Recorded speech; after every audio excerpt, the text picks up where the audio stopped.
गिबियावनो बयखौबो आंनि बड'लेण्ड जब एलार्ट इउटुब चेनेलाव बरायग्रोनानै लाबाय। लोगोसे नोंथांमोनखौ गुरैयै खावलायोदि जाहाथे नोंथांमोना आंनि बे इउटुब चेनेलखौहाय साबस्क्राइब खालामनानै होयो, जाहाथे आं भिडिअ आपल'ड होनाय लोगो लोगो नोंथांमोना थाबैनो नटिफिकेसनखौ मोनो। लोगोसे नोंथांमोननिसिम दिनै आं मोनसे गोदान भिडिअ लानानै फैबाय। भिडिअआनो जाहैबाय आधार कार्ड आरो भटार कार्डजों लिंक खालामनायखौ माबोरै बेनि स्टेटासखौ मबाइलजों नायनो हायो, बेनि मोनसे भिडिअ लानानै फैबाय। बिदिब्ला जों भिडिअखौ आवगायदोनि।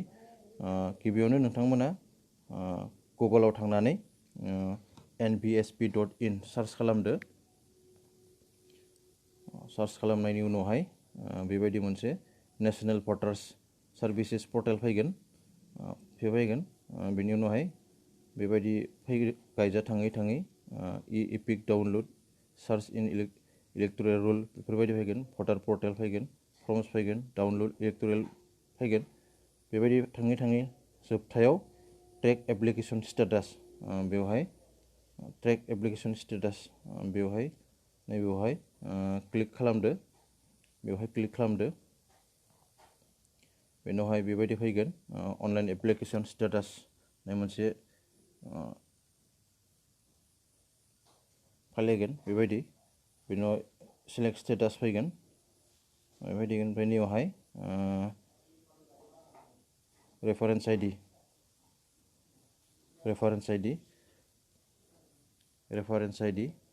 नैबेफोरबायदि Your application has been submitted successfully on date 28/08/2022 बेखालि बेखौहाय आंनि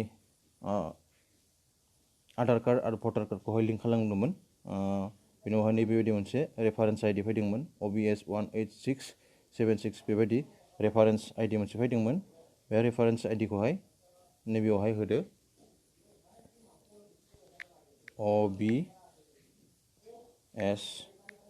18676 बेनि उनावहाय बेखौ होखांनायनि उनावहाय सेलेक्ट स्टेटखौ खालामदो। स्टेटआ जाबाय आसाम। बेनि उनावहाय ट्रेक स्टेटास नैबेबायदिनिया साबमिटआ जानानै दङ, नाथाय दासिमबो एक्सेप्ट बा रिजेक्ट जायाखै। बेबायदियै नैबेबायदि डिटेल्सआव फैगोन। From details first name Deepak Debnath, last name, ओमफ्राय स्टेटआ जाबाय आसाम, ओमफ्राय कनस्टिटिउयेन्सिया जाबाय पानेरि। बेबायदि नोंथांमोना नुनो मोनगोन। दिनैनि गोदानै लाबोनाय भिडिअआ बेखिनियानोसै।